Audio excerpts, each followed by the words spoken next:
A cidade, envolta em uma névoa azulada da noite polar, recebeu Nina com um vento gélido cortante. Um fino e insistente floco de neve, tão afiado quanto cacos de vidro, arranha seu rosto, mas ela não dá importância. Com determinação, segue em frente. A escuridão total do lugar parece refletir seu estado de espírito. Falta pouco mais de um mês para que tudo volte ao normal, e ela só precisa resistir até lá. Essa é uma característica peculiar da região em que vive, localizada nos confins do noroeste do país. O clima severo não é para qualquer um.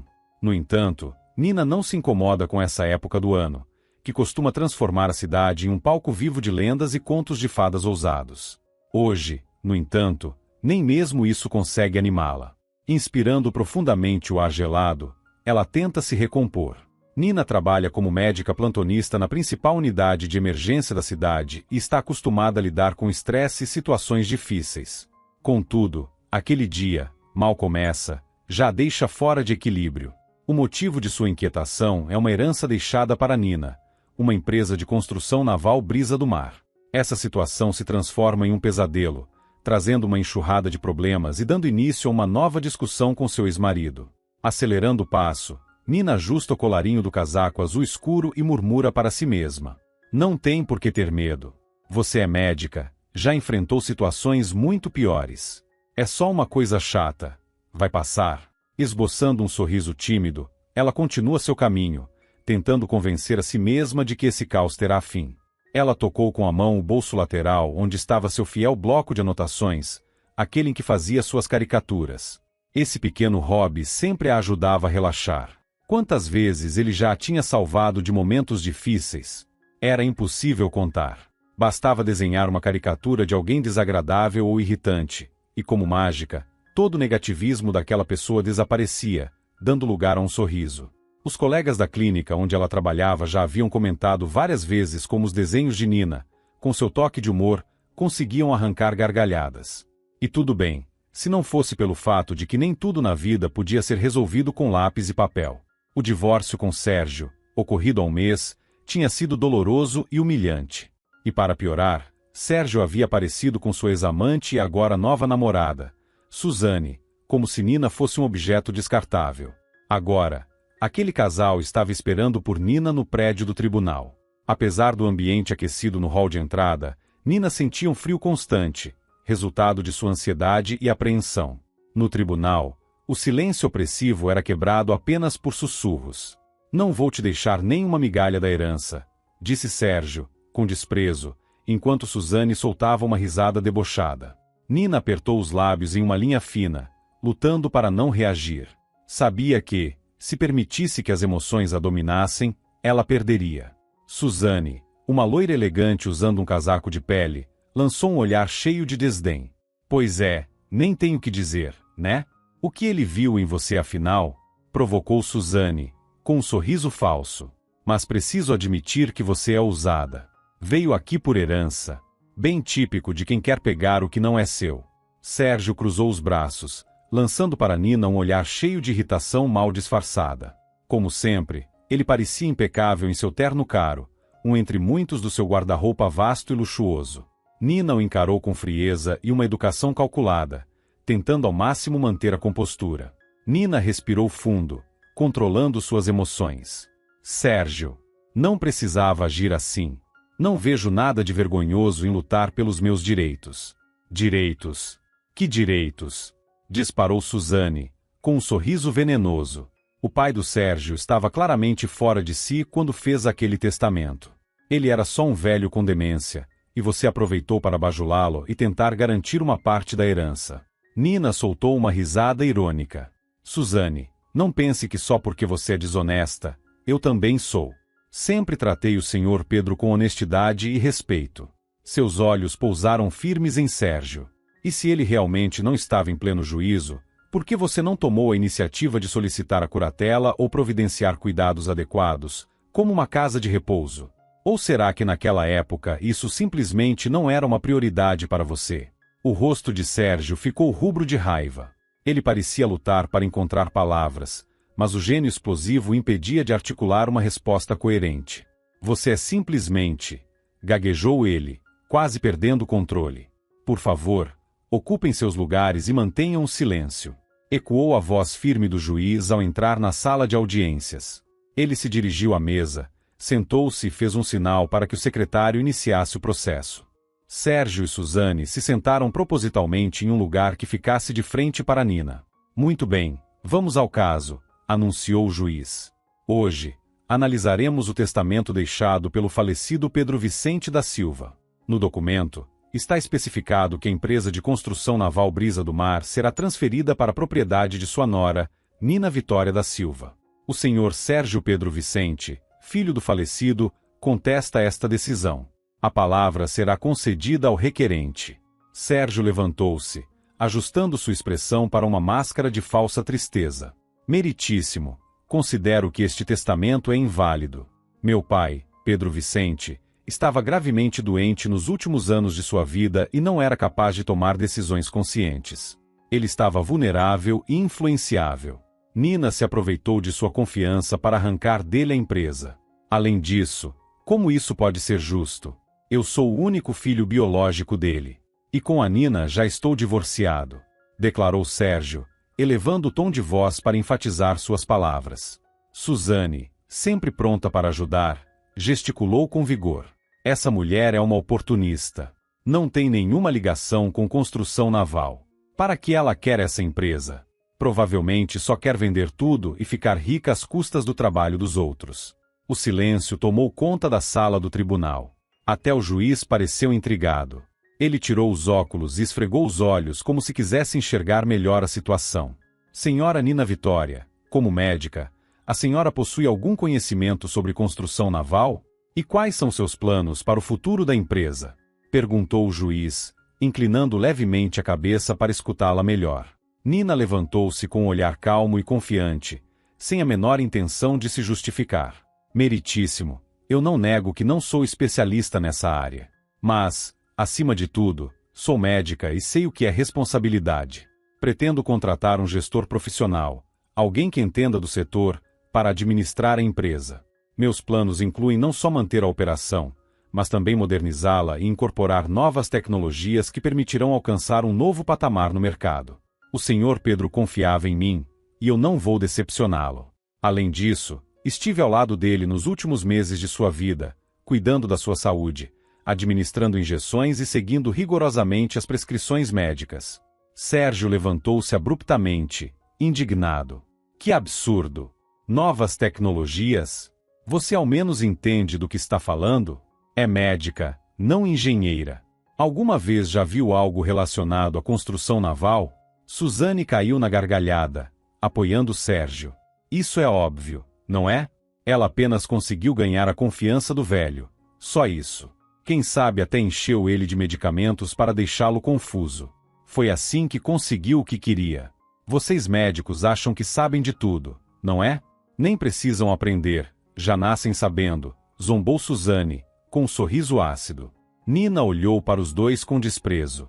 Podem especular e me insultar o quanto quiserem, mas isso não muda o fato de que o testamento foi feito de forma completamente legal. Além disso, tenho mais uma carta na manga. Um silêncio tenso tomou conta da sala. Sérgio e Suzane a encaravam, confusos e claramente preocupados. Tenho uma gravação do último diálogo que tive com o senhor Pedro Vicente, onde ele confirma, com suas próprias palavras, que queria que a empresa fosse deixada para mim. Essa gravação foi feita de forma acidental, mas é uma prova irrefutável da vontade dele. Solicito que ela seja ouvida, disse Nina, tirando o celular da bolsa, onde a gravação estava salva. O juiz concordou e fez um sinal para que o secretário conectasse o aparelho ao sistema de som, para que todos na sala pudessem ouvir com clareza. A gravação começou a tocar, e a voz do falecido Pedro Vicente ecoou pela sala. Quero que você cuide da minha empresa, Nina. Sei que você é inteligente, competente, e não deixará isso tudo se perder. Meu filho. Bem, ele é completamente alheio aos negócios e nunca gostou do mar. Sem amor pelo trabalho, ninguém consegue tocar esse tipo de negócio. Sérgio empalideceu, enquanto Suzane ficou sem palavras, claramente abalada. O juiz olhou para eles, balançou a cabeça e falou com firmeza. Preciso analisar todos os materiais apresentados com mais cuidado. Vou adiar a audiência por 2 semanas para emitir um parecer final. Nina sentiu uma onda de satisfação. Sabia que estava fazendo a coisa certa e estava confiante no desfecho do processo. Além disso, tinha mais um pequeno trunfo reservado para aquela dupla. Ao passar por Sérgio, ele agarrou seu braço com força e disse: "Você acha que ganhou, não é? Isso é só um adiamento, sua estúpida. Você ainda vai se arrepender disso." Nina olhou para o ex-marido com indiferença. "Sérgio, você já destruiu tudo com suas próprias mãos. Agora, pode tentar quantas vezes quiser, mas não vai conseguir nada. Eu não tenho medo de você, nem da Suzane."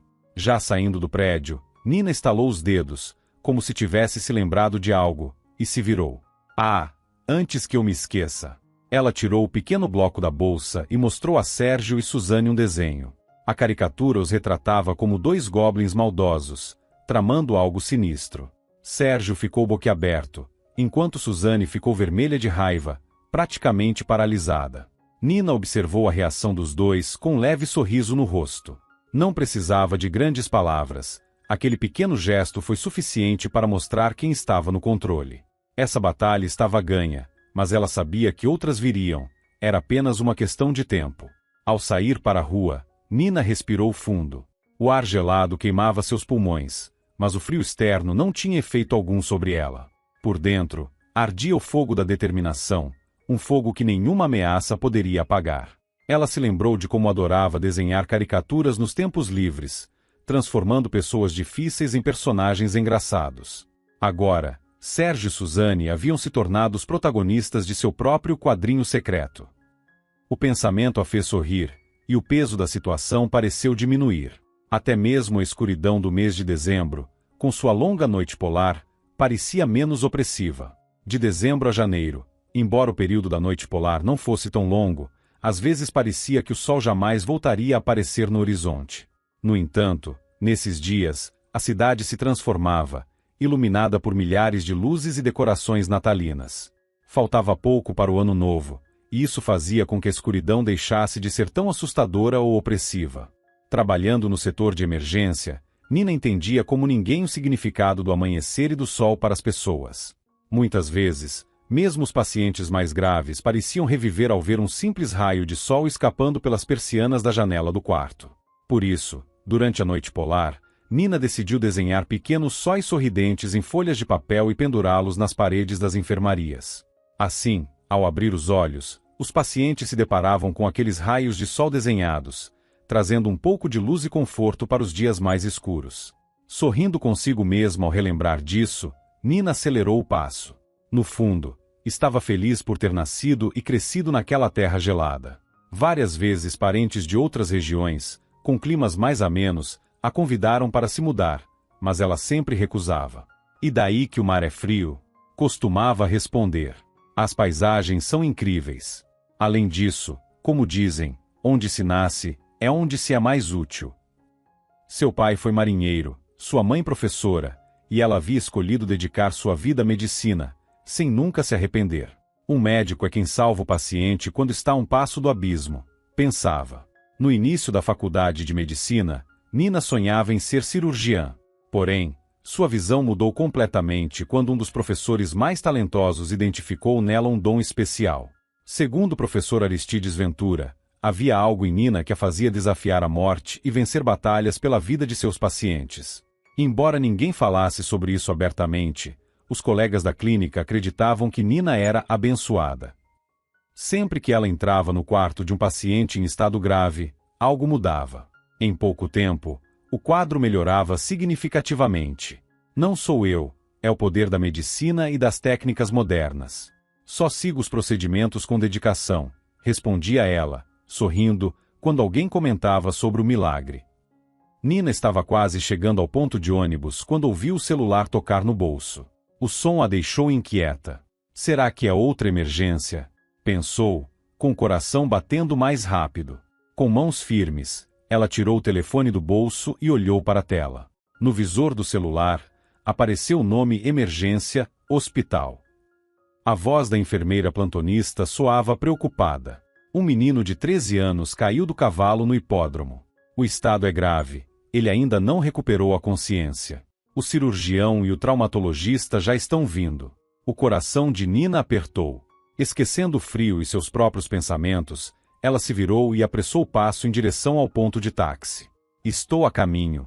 Chego em breve, respondeu, desligando a chamada. O hospital a recebeu com o barulho habitual de passos apressados, vozes tensas e o aroma familiar de desinfetantes. Aquela mistura de sons e cheiros, para Nina, era quase um lar. Jogando o casaco sobre uma cadeira, ela caminhou rapidamente até a UTI. Na maca, estava o menino. O rosto pálido, olheiras profundas e os lábios levemente arroxeados. A enfermeira começou a relatar. Suspeita de fratura na região torácica. O estado é crítico. Sem perder tempo, Nina iniciou o exame com movimentos rápidos e precisos, como fora treinada. Cada segundo contava. Ela conectou o paciente ao monitor, instalou o soro e observou a linha instável no visor, refletindo a respiração fraca do garoto. Qual o nome do paciente? Quem são os pais? Perguntou, sem tirar os olhos dos sinais vitais. Caio Martins. Os pais estão no corredor. O pai é um advogado famoso na cidade, Ricardo Martins. Parece que a mulher com ele é a madrasta do garoto, Natália. E há também um adolescente, Guto, que parece ser o meio-irmão. Ele estava nas aulas de equitação com o menino. Nina assentiu. Sabia que os pais deviam estar preocupados e se sentindo impotentes, mas no momento sua prioridade era estabilizar o jovem paciente. Vamos fazer uma tomografia computadorizada e exames urgentes. Precisamos entender a extensão das lesões. Ao sair rapidamente para o corredor, ela avistou um homem alto, de meia idade, com linhas de preocupação marcadas no rosto. Ao lado dele, estava uma mulher com expressão tensa e um adolescente cujo olhar parecia mais irritado do que preocupado. O homem deu um passo à frente, a voz tremendo. Como está meu filho? Nina respondeu com honestidade. O estado é grave. Ele tem um trauma crânioencefálico e a suspeita de lesões internas. Estamos fazendo tudo o que é possível. A madrasta apertou os lábios, nervosa. Ele é tão desastrado. Vive caindo. E ainda insiste nessa ideia de montar a cavalo. Natália, agora não é hora para esses comentários. Interrompeu Ricardo, em um tom mais alto do que o esperado. A madrasta soltou um suspiro impaciente, um gesto carregado de desprezo, como se toda a situação fosse um incômodo para ela. Guto virou o rosto para a janela, evitando olhar para os outros. Estamos fazendo tudo ao nosso alcance, disse Nina, tentando manter a calma. No momento, ele está na UTI, e seu estado exige monitoramento constante. Por favor, aguardem aqui. Manterei vocês informados. De volta à sala de emergência, Nina encontrou a equipe de médicos e enfermeiros já mobilizada. Eles trabalhavam como uma máquina bem sincronizada, cada um sabendo exatamente o que fazer. Nina observou Caio, e por um momento, sua mente viajou ao passado. Ela se lembrou de quando era criança e foi levada ao hospital depois de quebrar o braço enquanto andava de trenó. Na época, tinha apenas 10 anos, e uma médica gentil a confortou, inspirando-a a seguir a carreira na medicina. Pressão caindo. A voz do anestesista trouxe de volta a realidade. Aumentem a dose de adrenalina, ordenou Nina, aproximando-se do monitor para analisar os sinais vitais do paciente. A luta pela vida de Caio continuava. Cada respiração parecia um esforço imenso. Temos os resultados da tomografia, anunciou o radiologista ao entrar na sala. Não é tão grave quanto pensávamos. A contusão cerebral é mínima. Provavelmente o capacete de proteção salvou. Mas a área da coluna cervical é preocupante. Nina franziu a testa. A situação era delicada. A cirurgia seria arriscada, mas sem ela, Caio não teria chances de recuperar uma vida normal. Sem intervenção, as complicações levariam à invalidez. Preparem a sala de cirurgia, ordenou Nina. E chamem o neurocirurgião imediatamente. O tempo parecia voar enquanto tudo era preparado para a operação. Do lado de fora, no corredor, os pais de Caio andavam de um lado para o outro, inquietos, enquanto Guto permanecia sentado, voltado para a parede, como se quisesse se isolar de tudo. Ricardo se aproximou novamente de Nina, o desespero evidente em seus olhos. Por favor, doutora, meu filho vai sobreviver? Nina segurou a mão dele com firmeza, tentando transmitir um pouco de esperança. Estamos fazendo tudo o que podemos. A intervenção será mínima e corretiva, mas agora é importante que você tenha paciência. A operação durou várias horas.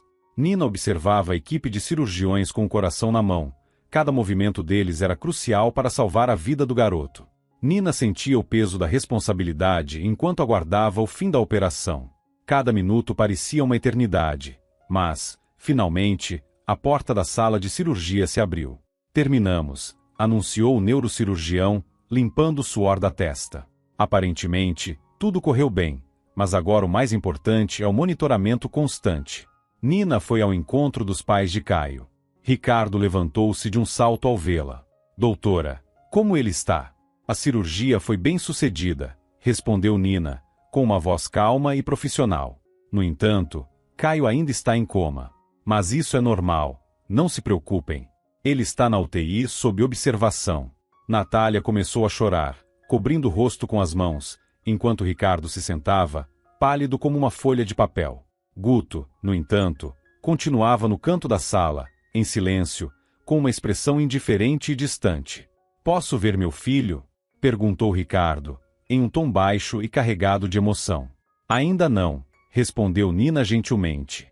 Por favor, aguarde um pouco mais. Avisarei assim que for possível. Nina voltou à UTI. As luzes, ajustadas para um brilho suave, criavam uma atmosfera tensa. Caio estava conectado ao soro e a diversos monitores.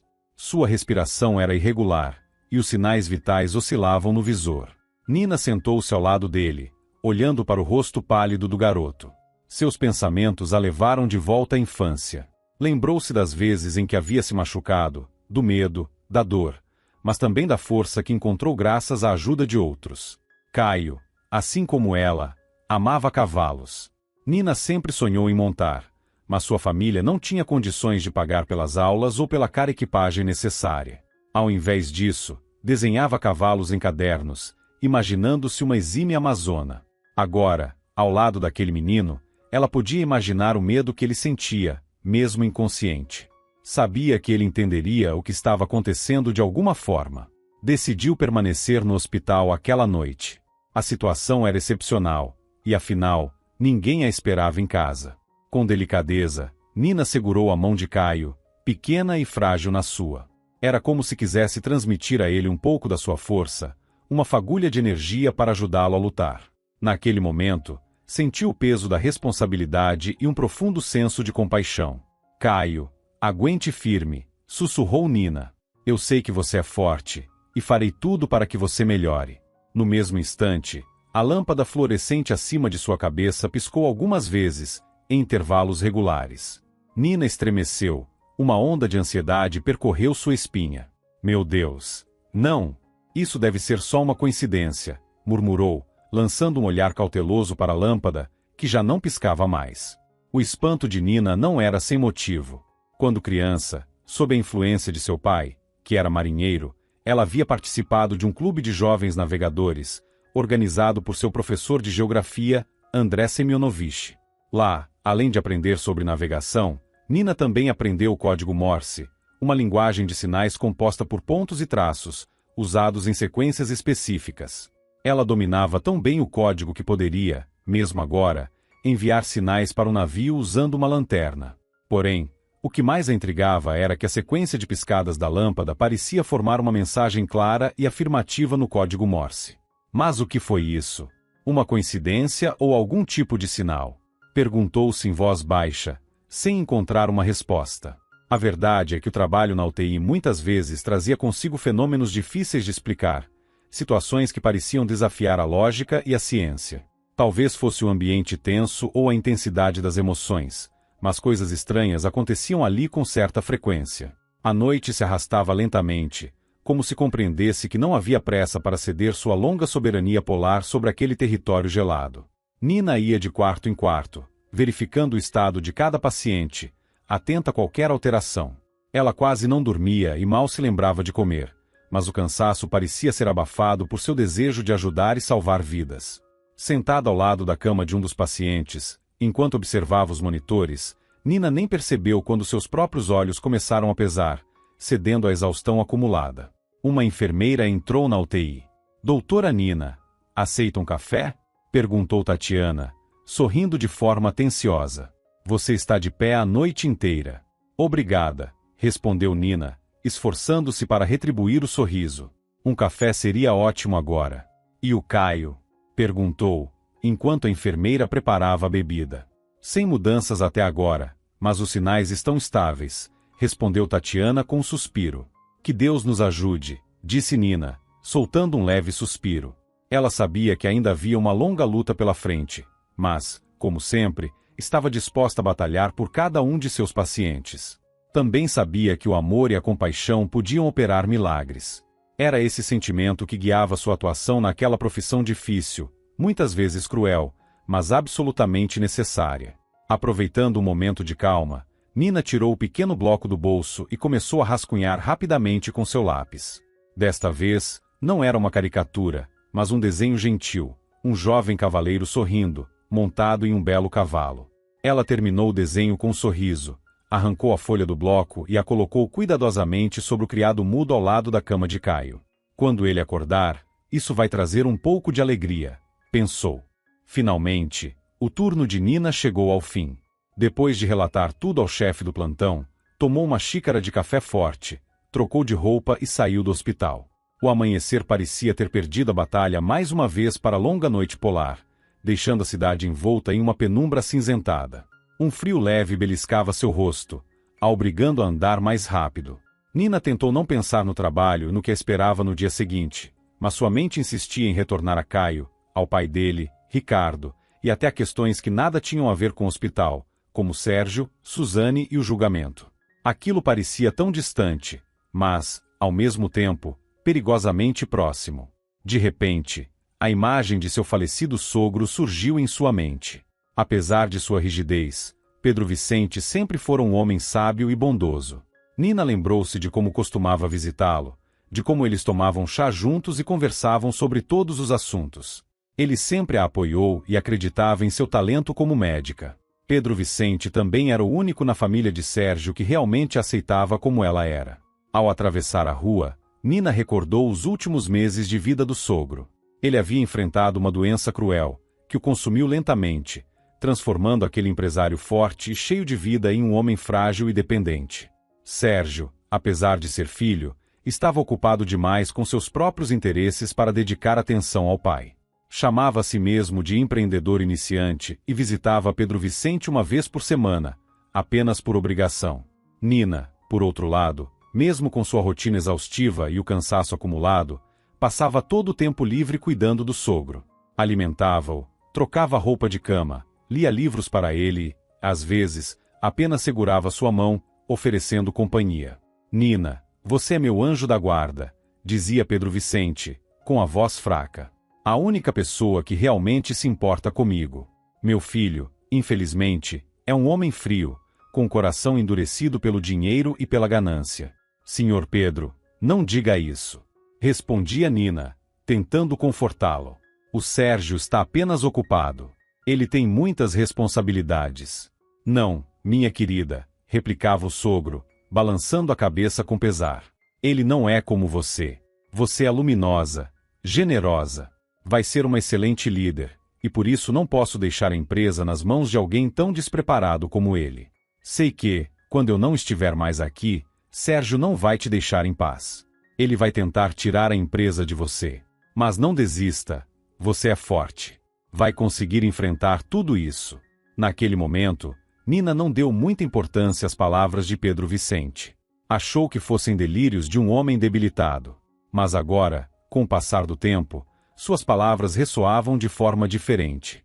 Já não pareciam divagações de alguém doente, mas sim o raciocínio lúcido de um empresário experiente. Essa lembrança do passado lhe veio à mente como uma chama viva, reforçando sua determinação. Ao chegar em casa, Nina decidiu se distrair um pouco com seu hobby favorito. Pegou seu caderno de desenhos e um estojo de lápis. Ainda que sua mente estivesse agitada, pulando de uma preocupação para outra, ela começou a desenhar. Em poucos minutos, uma caricatura tomou forma. Sérgio, representado como um peru arrogante, ao lado de Suzane, retratada como uma galinha sorridente. E lá estava Nina, desenhada como uma gata, com a pata cerrada, pronta para reagir. A cada novo traço, o peso em seu coração dava lugar à leveza e ao humor. O desenho era sua forma de expressar tudo o que não podia dizer em voz alta. De repente, o toque do telefone a interrompeu. Na tela, apareceu um número desconhecido. Doutora Nina? Disse uma voz familiar, do outro lado da linha. Desculpe incomodar. Aqui é o pai do Caio Martins, o menino que sofreu a queda no hipódromo. Sim, eu me lembro, respondeu Nina, imediatamente atenta. Claro, respondeu Ricardo, respirando fundo, com um tom cansado. Doutora, me diga com sinceridade, como está meu filho? Hoje de manhã ele apresentou uma melhora, respondeu Nina, honesta. O cérebro não foi afetado, graças ao capacete de proteção. O impacto pode ter causado um choque pelo trauma da queda, mas, no geral, o estado dele é estável. Estamos fazendo tudo o que podemos. Então há esperança? Perguntou Ricardo, com um olhar cheio de expectativa. É claro que há, respondeu Nina prontamente. Só é preciso ter paciência. Ricardo hesitou por alguns segundos e depois perguntou. Eu gostaria de conversar com você em particular, se possível. O que acha de eu passar na sua casa agora? Nina arqueou as sobrancelhas. Surpresa. Então você já sabe o meu endereço. Para alguém com conexões, isso não é tão difícil, disse Ricardo, com um sorriso tímido. Tudo bem, pode vir, respondeu Nina, ainda um pouco intrigada com o motivo da visita. Talvez fosse por causa de Caio. Não demorou muito até que Ricardo chegasse, segurando um buquê de flores e uma caixa de chocolates. Nina corou até a raiz dos cabelos, mas acabou aceitando o presente. Recusar teria parecido rude, e por algum motivo, ela não queria magoá-lo. Enquanto Nina servia um café, Ricardo sentou-se na sala de estar, e depois de um breve silêncio, disse: Eu nem sei como agradecer. Você é a única que nos dá esperança. É o meu trabalho, respondeu Nina, tentando minimizar a situação. Não, você faz muito mais do que isso, retrucou Ricardo, balançando a cabeça. Dá para ver como você realmente se importa com o meu filho. E sinceramente, não entendo como uma médica tão talentosa como você ainda trabalha aqui na nossa cidade. Por que não em uma capital, onde você teria mais oportunidades? Nina ficou surpresa com a pergunta, mas respondeu calmamente. Eu amo o que faço, e gosto da minha cidade. Mas você poderia sair daqui, teria portas abertas em qualquer lugar, insistiu Ricardo. Eu tenho família aqui, respondeu ela, em um tom mais baixo. Mas você não é casada, certo? Perguntou Ricardo, sem rodeios. Nina ficou visivelmente desconcertada. Você sabe disso? Me desculpe pela pergunta indiscreta. Mas, olhando para você, vejo não apenas uma médica talentosa, mas também uma mulher gentil e compassiva, disse Ricardo, expressando sinceridade. Quero agradecer por tudo que você está fazendo pelo meu filho. E se houver algo que eu possa fazer por você, ou pela clínica, é só me dizer. Eu sou advogado, bem conhecido na cidade e na região, e quero ajudar de alguma forma. Ele fez uma pausa e completou, com um olhar de culpa. Estou sempre ocupado com o trabalho e acabei não prestando atenção no meu filho. Guto, o garoto da minha segunda esposa, só pensa em gadgets e redes sociais. Eu percebo agora que negligenciei Caio, disse Ricardo, com um olhar de culpa. Agora o mais importante é ter paciência, respondeu Nina, em tom tranquilizador. Às vezes, o tempo é o melhor médico. Entendo, concordou Ricardo, pensativo. Bom, não quero mais tomar o seu tempo. Sei que você acabou de sair de um turno pesado, e eu ainda tenho algumas pendências. Preciso falar com o diretor do hipódromo para entender onde estava o instrutor quando meu filho caiu do cavalo. Nina fez uma pausa antes de responder, sua voz calma e ponderada. Só tome cuidado para não agir por impulso. Talvez os funcionários do hipódromo não sejam culpados. Acredite, como médica, eu vejo como as coincidências podem ser mais comuns do que imaginamos. É um paradoxo, mas essa é minha visão, baseada na experiência. Você tem razão, concordou Ricardo, soltando um suspiro. Não é uma situação que se resolve no calor do momento. O Caio e a Suzane, minha esposa, sempre tiveram uma relação difícil. Ela é madrasta dele, e isso traz conflitos inevitáveis. Além disso, ele e o Guto, meu enteado, nunca se deram bem. Nina concordou em silêncio, compreendendo os desafios de Ricardo como pai. Ela o acompanhou até a porta, observando o quanto ele estava apreensivo. Não era fácil lidar com o medo de perder alguém tão querido. Caio é jovem e forte, disse Nina, com um sorriso encorajador. O corpo de um adolescente se recupera muito mais rápido do que o de um adulto. Vai dar tudo certo. Ela observou o carro de Ricardo se afastar pela rua. Pensando na conversa, percebeu que era apenas uma pequena peça em um mundo vasto, cheio de momentos de alegria e tristeza. E naquele instante, sua mente a levou de volta ao passado, ao seu ex-marido, Sérgio. Como eu pude me enganar tanto com ele, pensou Nina, sentindo o aperto familiar no peito. Até pouco tempo atrás, ela o amava profundamente, acreditava nele e sonhava com uma família feliz. Mas Sérgio havia se mostrado um egoísta, alguém que valorizava apenas bens materiais e suas próprias ambições. Você nunca me entendeu, Nina, ele costumava dizer, como se a culpa fosse dela. Você é boba demais. Muito ingênua. O mundo é cruel, e você precisa aprender a lutar pelo que quer, disse Sérgio, alguns meses antes do divórcio. Lembrando dessas palavras, Nina ainda não conseguia entender como ele havia mudado tanto. Ou será que sempre foi assim, e ela simplesmente não enxergava? Talvez o problema estivesse nela mesma, na sua natureza ingênua e confiável. Lutava diariamente pelas vidas de seus pacientes, mas, no final das contas, não tinha sido capaz de perceber a verdade que estava bem diante de seus olhos. Afastando esses pensamentos, Nina pegou o celular e abriu o e-mail. Havia algumas mensagens novas, mas ela decidiu ignorá-las por enquanto e começou a buscar materiais sobre construção naval na internet. Ela sabia que Sérgio não a deixaria em paz e tentaria tomar a empresa de todas as formas possíveis.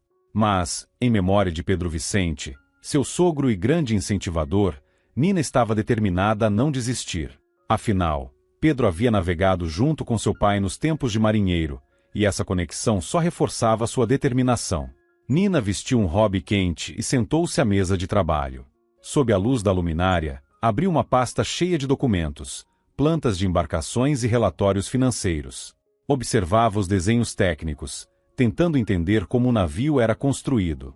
Aos poucos, começou a sentir um interesse genuíno por aquele universo.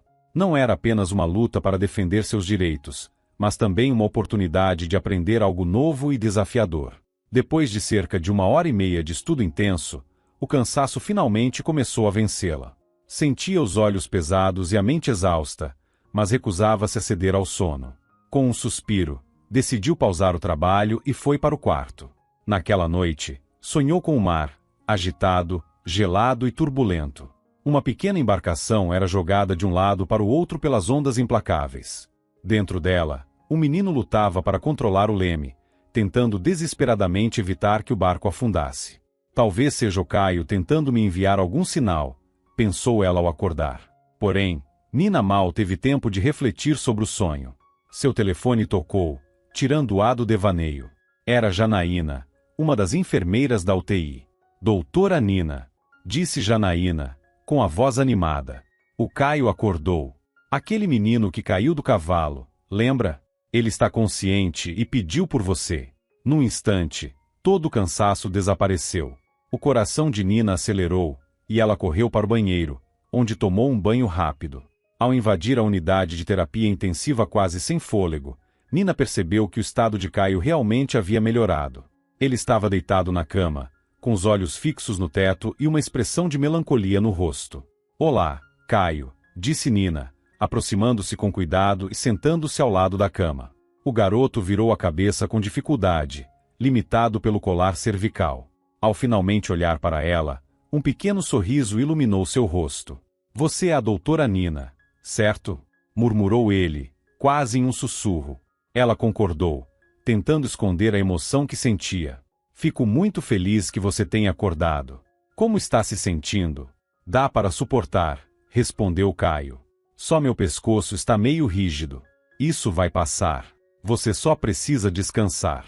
Nesse momento, Natália e Guto entraram no quarto. Natália forçou um sorriso exageradamente doce. Como sempre, assumiu o papel de madrasta atenciosa. Aproximou-se da cama com passos calculados.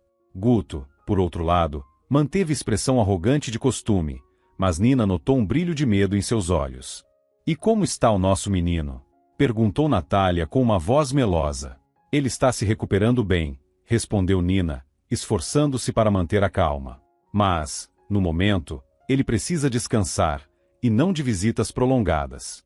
Mas nós somos a família dele, retrucou Natália em um tom agudo. Não podemos deixá-lo sozinho em um momento tão difícil.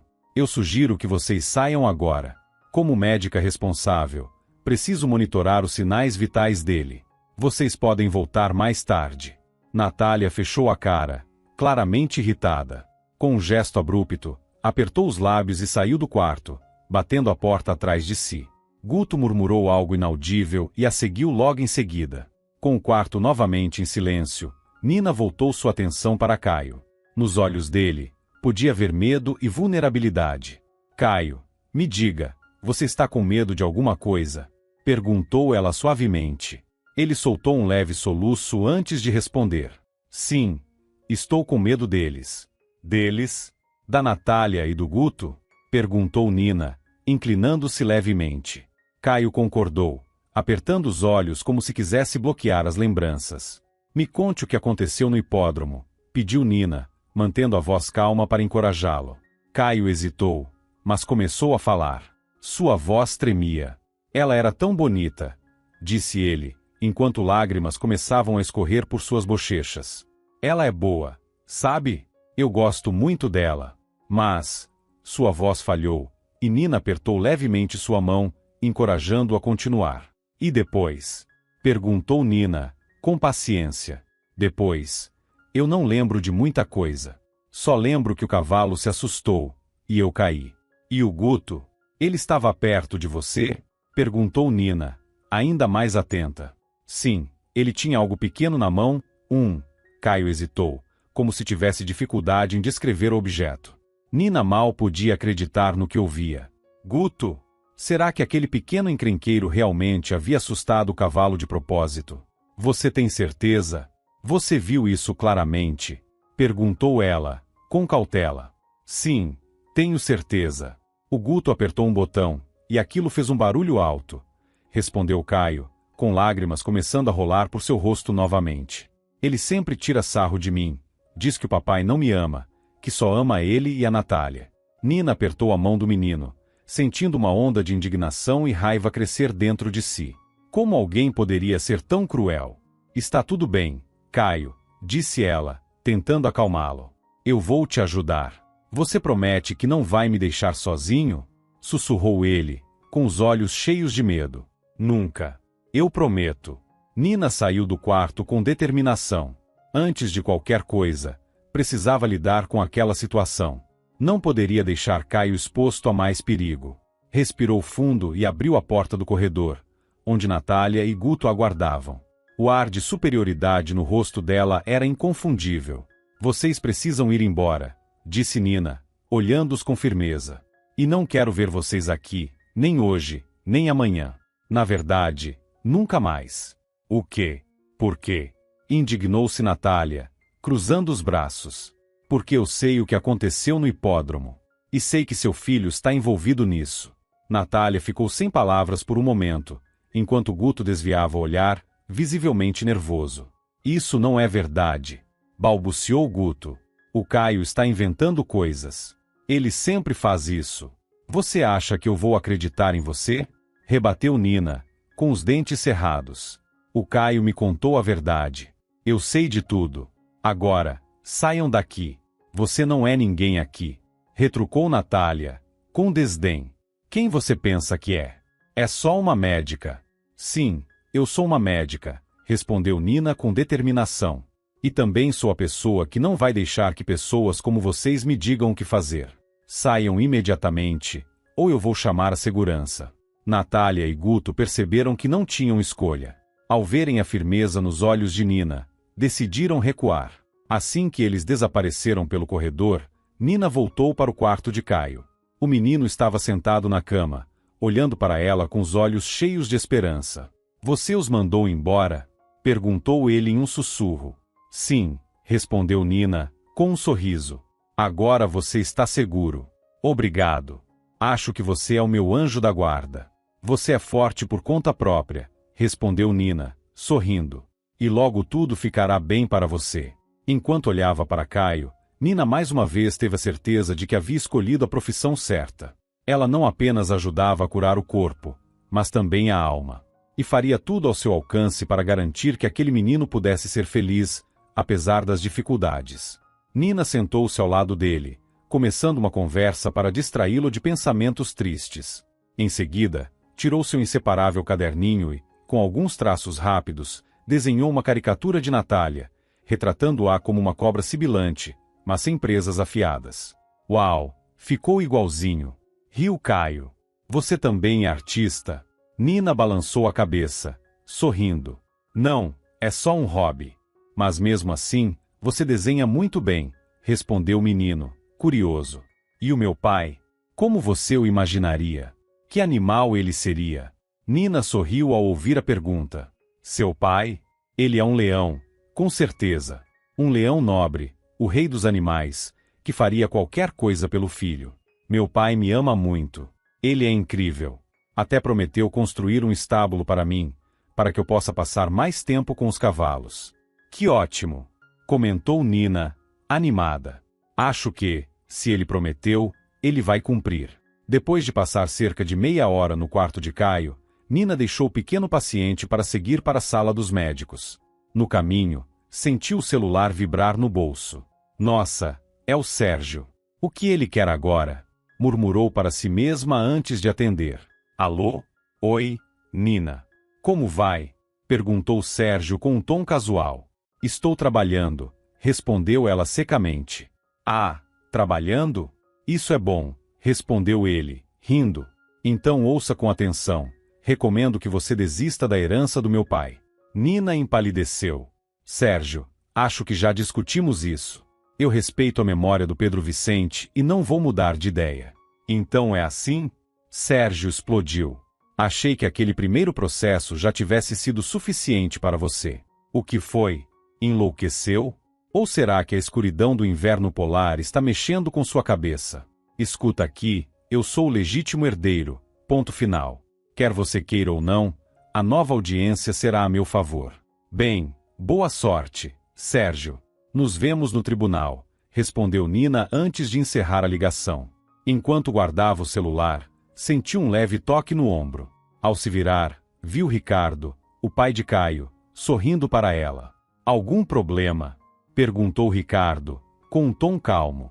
Por acaso ouvi a palavra tribunal.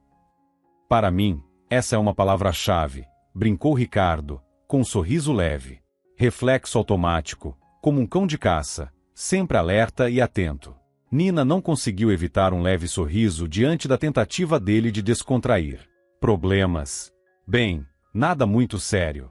Apenas uma disputa judicial com meu ex-marido por causa de uma herança. Ricardo ficou mais sério, franzindo ligeiramente a testa. Doutora Nina, isso parece complicado, mas tenho certeza de que você sabe o que está fazendo. Sou muito grato pelo que fez pelo meu filho. Agora preciso correr até ele, mas depois quero compartilhar algo interessante com você. Não fiz nada de extraordinário, Ricardo. Apenas cumpri meu dever, respondeu Nina, com um sorriso tímido. O apoio ao Caio foi dado por toda a equipe médica, não só por mim. Ah, modéstia é o seu ponto forte, hein? Retrucou Ricardo enquanto se afastava apressado. E, em um tom mais baixo, acrescentou: por favor, me espere no saguão. É importante. Nina foi até a saída e respirou profundamente o ar fresco da manhã. Levantou o rosto para o céu e pensou que logo a cidade voltaria à sua rotina habitual. O sol finalmente surgiria no horizonte, dissipando as sombras da longa noite polar, que se tornaria apenas uma lembrança envolta em mistério. Ricardo não demorou a chegar. Sabendo que Nina estava de folga e não querendo tomar muito do tempo dela, foi direto ao ponto. Entenda, antes mesmo de saber o que aconteceu no hipódromo, já tinha sentido que algo estava errado. Minha intuição, ela nunca falha. Estou ouvindo, incentivou Nina, percebendo o tom sério dele. Instalei câmeras escondidas em casa antes do acidente com o Caio. Não tinha conseguido ver as gravações até hoje.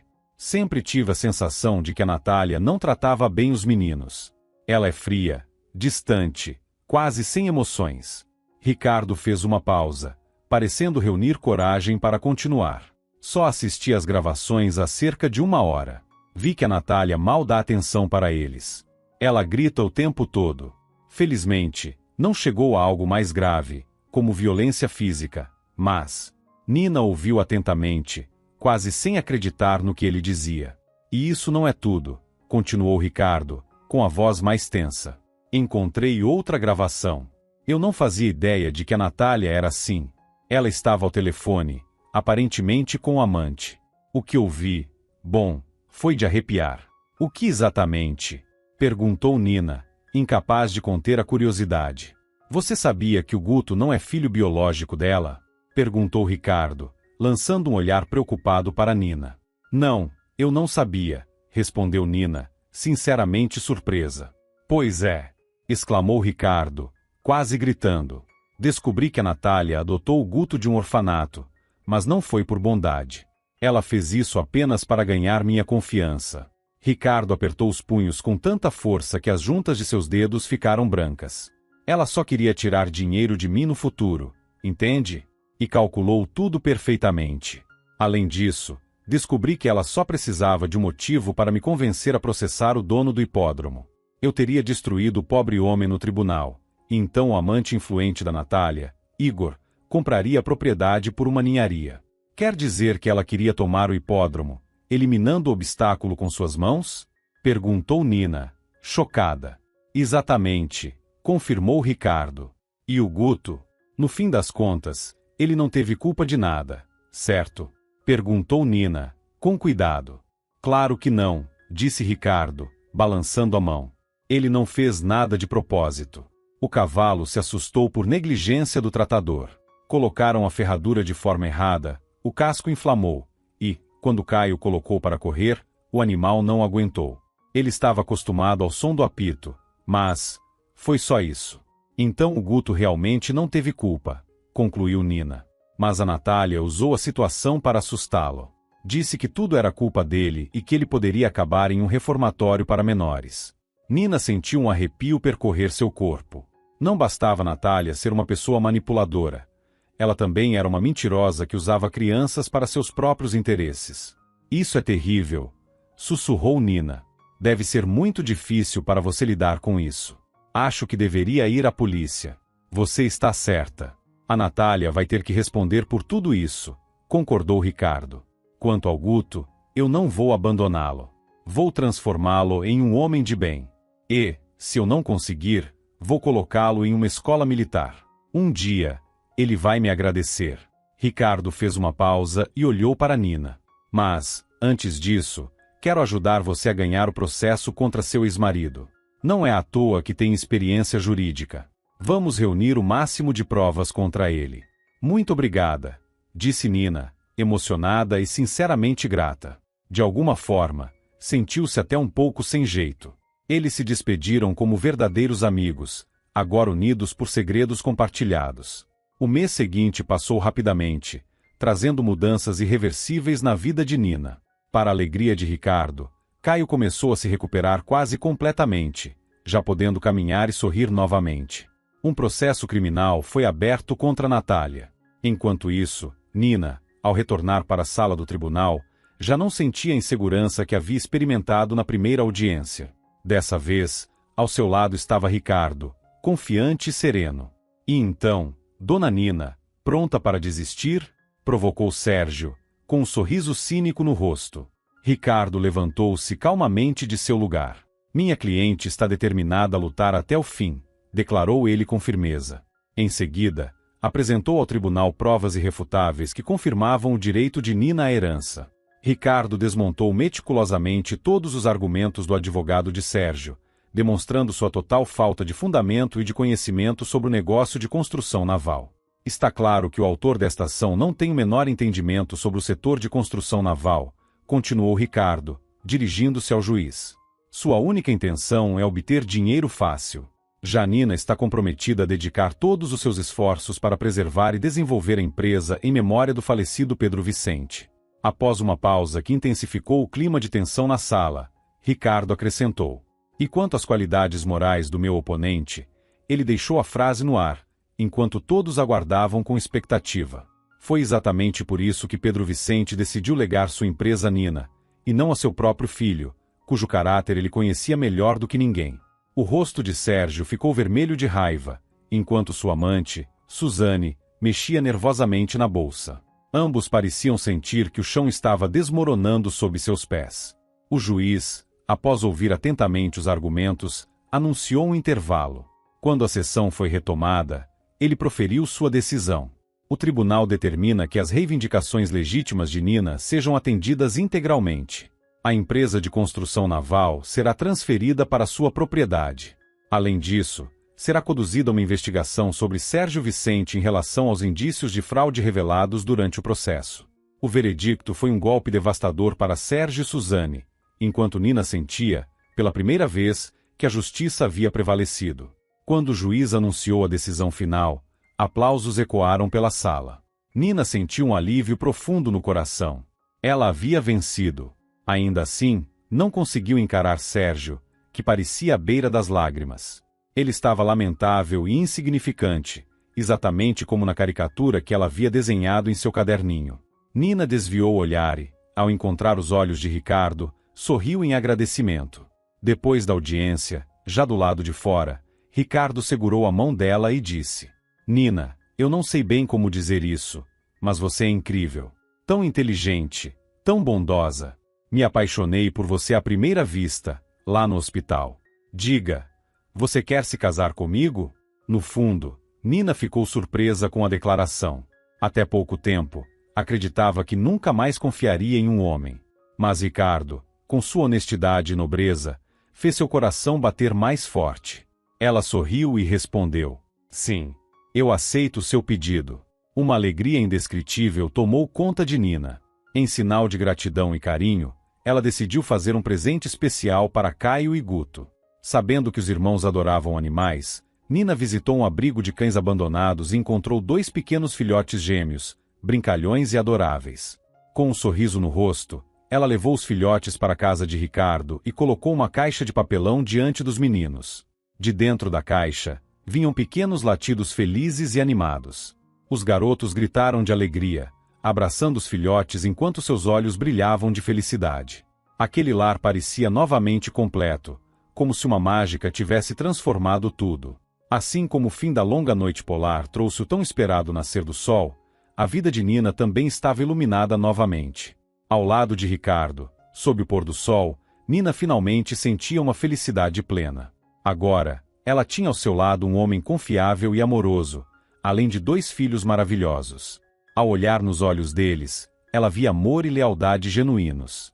Lembrando-se de como, há pouco tempo, se sentia sozinha e desamparada, Nina reconheceu o quanto sua vida havia mudado. O destino lhe deu uma segunda chance, preenchida com sentimentos verdadeiros e sinceros. Se você gostou dessa história, ficarei muito grato se puder apoiar clicando no botão de curtir. Isso significa muito para mim. Um grande abraço e até a próxima!